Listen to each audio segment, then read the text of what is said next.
Hi, David Sable, talking about the executive order on IVF, and we're due for a follow-up pretty soon.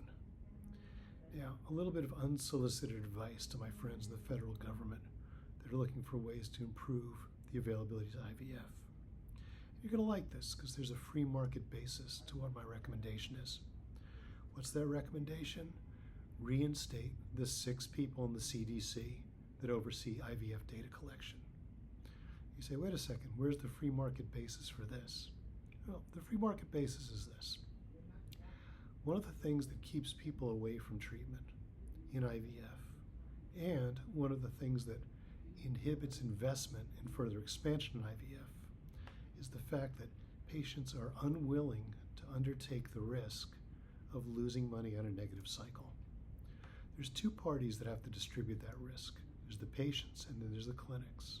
Some of the clinics over the years have tried to institute risk-sharing programs, and they're difficult because IVF data is not as certain as some of the actuarial data that we use in other areas of healthcare or in things like underwriting traffic accidents.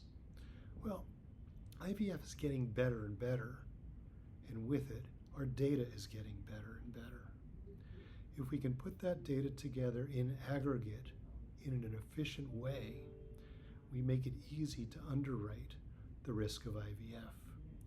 Maybe other than the patient in the clinic, professional underwriters who do this really, really well will see this as a good business opportunity. They'll come in a free market fashion, take away one of the costs of doing IVF.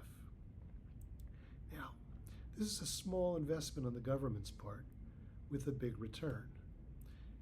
It makes it easier for patients to say, yeah, I can do this. It makes it easier for clinics to say, we have a more certain expectation of the number of patients that we can attract.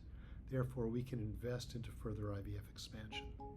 It's a small amount of investment on the government's part for a big return on something that they've already promised. Again, the follow-up on the executive order is coming soon. We want to expand accessibility to IVF, and we want to do it without spending a lot of money. Now, does this mean that I'm against increasing insurance mandates, things of that sort? No way. I think that's great, and I think we should encourage that too. But to the extent that it may be more politically palatable to address IVF access using the virtuous force of the free market, let's do that as well. David Sable on IVF.